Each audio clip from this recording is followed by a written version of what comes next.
Now we get to talk with the other half of the LFA 5 main event. Thank you for the time. Marcus Bad Intentions Edwards, how you doing? I'm doing great. How's camp been? Oh man, camp has been remarkable. It's I finally have a camp, so I've been able to do it right, and I had a good 2 months of you know getting the grind in and having some sports recovery. With as many short notice fights as you've taken, was it a little unorthodox feeling to have a camp, to have preparation time? There were some unfamiliar territories, just starting so far out, and not knowing where my body should be or how it should feel. But it, I have a good group of guys that surround me and kept me on track and kept me on a good routine and getting everything done at the right time. And I feel great. Everything's lining up. My body's right on track, and I mean, couldn't ask for anything more. You're no stranger to being a main event. Access TV, Fight Pass, no stranger to being a main event in Colorado. But when you put two of those together, does it make it more special? Oh man, yeah, it definitely does make it special. I haven't fought in Colorado for a while, and I love fighting out here for the fans of Colorado. They love me, I love them, and they show me so much love when I come out. And I get to put on a show for a lot of my friends and family that always want to see me fight in person, but they don't get to. So yeah, it's an awesome experience that's about to take place come 24th. Now that we're looking at 2017 and you're getting the first fight of the year, how do you look back at 2016? I believe only the single fight and a quick night of work of what that was. Yeah, looking back at 2016, I didn't. Obviously, everyone knows I only fought one time at the end of the year in November, and so looking back, I learned a lot throughout the year, just being able to train and kick back a little bit and focus on my technique and what type of fighter I am mentally, physically, and where I'm going with this sport and with my life. So I was able to get everything on track and pull everything together, and that showed when I took the fight at the end of the year with the 12-second KO. So just rolling off of that, I'm just trying to keep that ball rolling and continue getting victories and making my way to the top. As far as you know, did Billy try to appeal that fight? I don't know. I know he said something in the while we're in the cage, but I mean, if that happened, I told him, I'm just like, hey man, if that happened in 12 seconds in the first round, I mean, what did you expect the rest of the fight to look like? I mean, uh, you know, I knocked him out, and then as he was falling, I hit him again, and he kind of woke up and just curled up. So I kind of hesitated and let the ref do his job, but the ref didn't do anything. So I did throw a couple hammer fists, and then as the ref came in, I stood up, and as I stood up, he went for like a low single, and he felt like it was unjust. But I mean, that's the name of the game, and he got caught slipping, and he should have kept himself out of that situation, and that wouldn't have been a situation to have to appeal or anything. Can you tell when you land that left hand? Do you know that's it? You knocked him out. Can you feel it? Is it a different connection when somebody goes out like that? No. Most of the time, when I swing super hard at people, so sometimes it does more just damage than knocking somebody out. It's the one that you don't really try to swing hard, or you're just someone runs into it and you don't even feel it. It's just effortless, and they go down, and you're kind of like, oh dang, they're down, so time to jump on them, or whatever the case may be. So most of the time you just make the connection, and it just feels right and it feels good. And it that's how most of them go down. The last loss took on Pat Healy. I believe that was another short notice fight on your part. What did Yeah, you learn 4 days. What did you learn from taking that fight? And 4 days, really? Yeah. What do you learn from that one? From going on 4 days and with a guy that had that much experience? Not to cut 28 pounds in 3 days. So yeah, they called me at like 11 o'clock at night on a Monday and asked me if I wanted to fight Friday. Obviously I accepted it. The next day I, checked my weight and I was 28 pounds overweight. So they told me it was a title fight and I would have to make 55s. And, I'm just a knucklehead and I'm a grinder. And when opportunity presents itself and I give my word that I'll do something, I'm going to achieve it by any means necessary. And, I made 155 in 3 days, coming off of a zero camp. And, I had actually just walked back into the gym. That Monday was my first day back into the gym training from my fight with RFA had previous to that.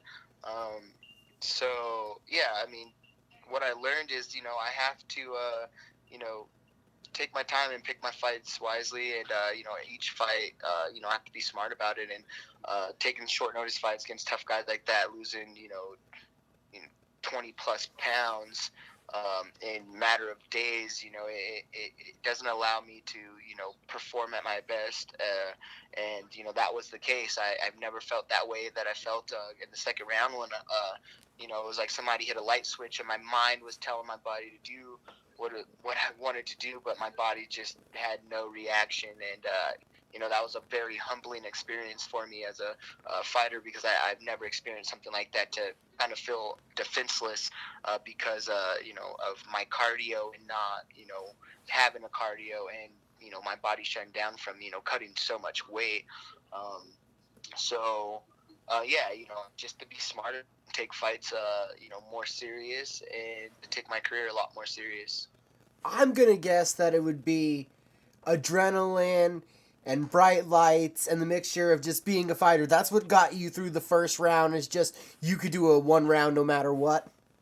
Oh yeah, I believed that I could get in there and put him down in the first round. I knew he was super tough. I know he's super durable. I knew I could get in there and put my hands on him. And man, he's tough. I hit him with a lot of hard shots. And if I could have continued to fight the way I fought the first round going into the second round, it would have been a different story. But obviously I gassed out and body shut down and got finished by strikes. But that's a lesson learned, and we got to have those in your career, so you don't make that same mistake twice, and you can learn and build off of it and become a better you. Now, as you move forward, LFA main event in your home state of Colorado, Adam Towsend. What do you think of this fight, this matchup? Oh man, I think this is a beautiful matchup. I think this is a fight for the fans. He stands his ground. He bites down on his mouthpiece, and he comes to fight. He's aggressive. I like to think of it as he's a bully. He's going to impose his will on his opponent by any means necessary, and he's going to stay true to who he is. And he knows who he is. Some fighters, they switch up and they game plan guys and they do this. I believe Adam is one of the guys that's like, man, this is what I'm good at. This is what works, and this is what got me here. So I'm going to continue to do this. I'm not going to change anything because this is who I am. So I believe it's going to be a great fight with my style and his style of just biting down and coming forward and making it a fight. And with me being elusive, quick, fast, athletic, and being able to bite down on my mouthpiece and throw those strikes in the middle of the cage, and then also being able to be elusive and counter.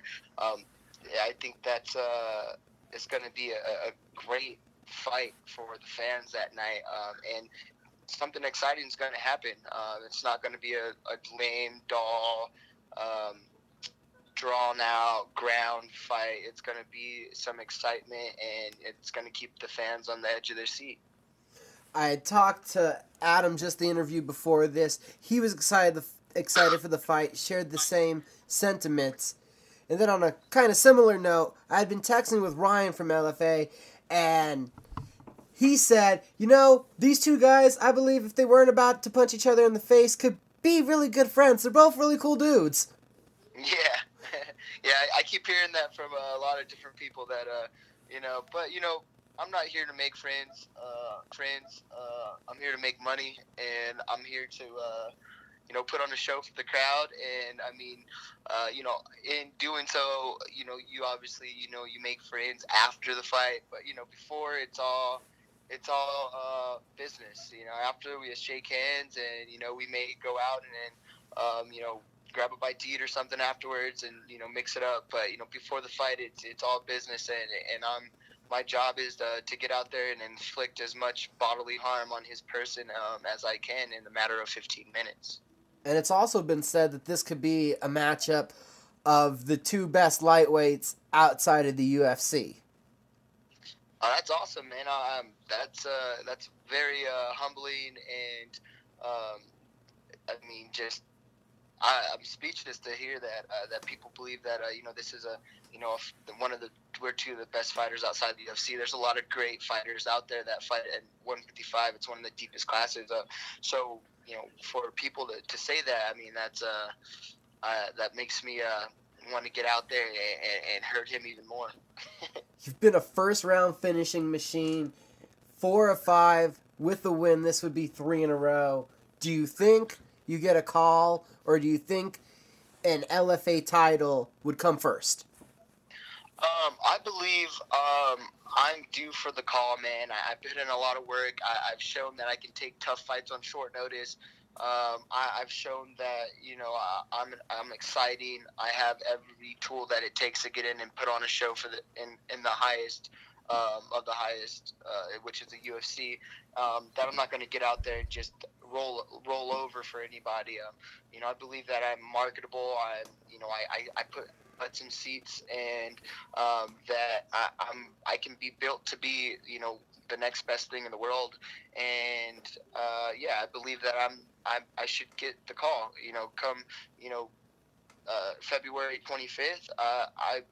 I vision, that phone call coming to, me, my coach, my manager, that we're going to be taking the next step of my career, and making sure that I'm at the top of the ranks, in the next couple years. Stylistically, this matchup is expected to produce fireworks on Access TV. Between the two of you, what do you feel makes the difference in this matchup? The difference for me is that I believe I'm more athletic. I'm way faster. I hit way harder, and I'm more. How do you put it? I guess it would just be athletic. I'm creative. He's one dimensional.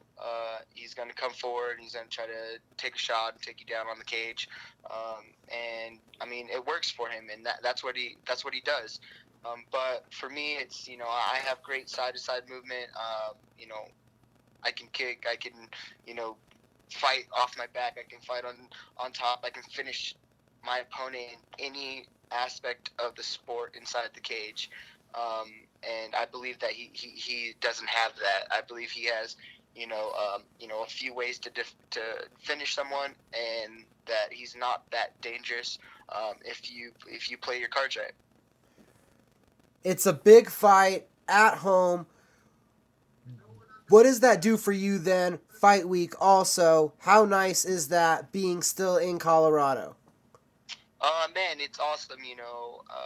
Any other time I would say I would rather be outside of Colorado, because I like to be in a hotel away from everybody, and just being able to just be alone for those 4 days, leading up to the fight, and be able to turn my phone off and just focus on my fight. But coming to this fight, I just had my child 7 days ago, so I believe this is awesome to be able to just stay home and be able to see my little guy each and every day, waking up every morning, and being able to hold him, and change him, feed him, and hang out with him for a little bit before I get my day started. I believe that's good for me, being a new dad and having that kind of separation. Uh, Anxiety that comes when I'm not with him. So I believe it's perfect to have my fight here just with having my child. So I'm even more motivated. I'm even more focused, and yeah, I'm just excited for this fight to just take place, and it go down in the history. The last things I wanted to ask you about is, it sounds like over the last year and a half, your life, it's just taken a different path. You've said that you've become more serious and more focused after what happened, the giant weight cut for Titan, and now having a child. So it's just a different level and a different path now, right? Yeah, definitely. I have a new perspective of life, and I believe I've grown up. My whole life I've always kind of, been the guy that it takes a while to catch up to everyone, and I've always been a child at heart and just kind of a free soul, just kind of drifting through the world, you know, kind of with no direction, just allowing the wind to take me wherever I go, and having my faith in God, and just allowing Him to steer me. And I believe I'm right on path with everything that I'm doing in my life, and I've I made that turn as a young man into a man, and have everything in my life put into perspective, and I'm walking that path, one foot at a time, and continue to learn. And like I said, just becoming a father, just it's crazy how once your child gets here, how fast you grow up and how quick things become prioritized, and what your priorities are. And yeah, it's definitely a new beginning for me. In a sense, has this also made some of that recovery time easier now you're at the gym and you want to get home a little faster? I wouldn't say that I want to get home a little faster. It's hard, it is hard to train as much as I've been training, and to be running around and doing my extra sports recovery, and my needling, and cupping and massages, and then trying to get home, and then still working a full-time job. It's it's been difficult, and it's been hard. That's another thing. I do work full time, so I'm up all night at work, and I work from 11 at night to anywhere from 8 to 9:30, 10 in the morning, and then I get my day started like pretty much right away. So um, I got a lot going on, but it definitely is motivating to have him around and be able to see him each and every morning. Once I walk in the house, and I'm able to pick him up, and see him, and give him some kisses, and have kind of a purpose of why I'm doing everything now, and what it means to me. So yeah, it's been pretty cool. That's all awesome. But I swear you just said you only sleep, I'm going to guess 5 hours a day? I sleep and nap as much as I can throughout the day. You know, I get home in the morning, and as soon as I get home, I try to get at least a couple hours of sleep. I can get some sleep at work. It just depends on how work goes. I work in a group home, so sometimes you have good nights, sometimes you have bad nights, and sometimes you can get a full night of sleep, and sometimes you get no sleep. So it just depends on what's going on in the situation in the home.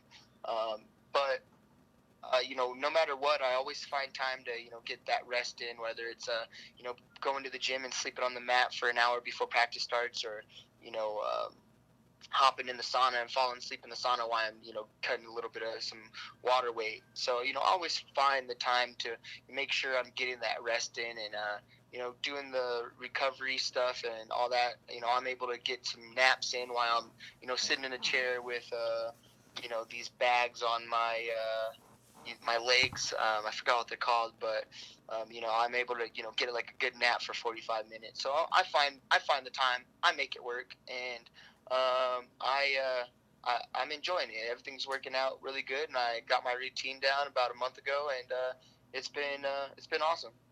Sounds like a lot of focus to dedication to determination to make it all happen. Oh yes, definitely, and I mean, you guys will see that when I step into the cage.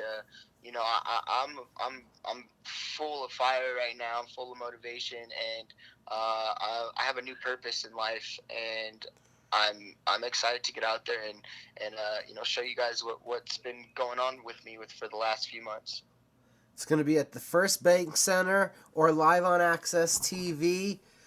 Marcus Edwards, can you tell all the fans, all the people listening, how they could follow you on social media? Twitter, Twitter, you can follow me at Bad Intentions 91.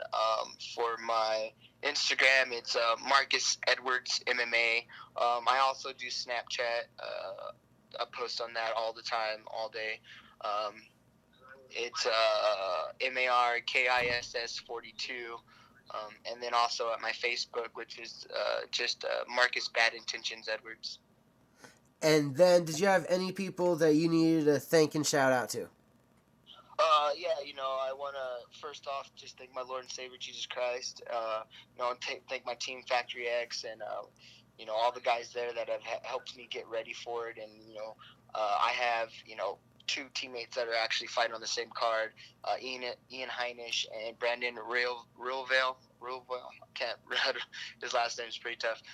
But I have those guys that are pushing me as well each and every day as to get better, so we can all go in there and get 3 wins come the 24th. But sponsor wise, I want to thank Ken and Vicky with 5-Star Management, that they've been helping me out so much, and it's been crazy, the things that they've done for me. I also want to thank Moe's Barbecue. I want to thank Robusto Room. And there's a few others, but I'm still in kind of closing deals on stuff. So I just that's about it. And more to come. Yeah, and more to come. Marcus Edwards, thank you for the time, sir. Hey man, thank you. I appreciate it.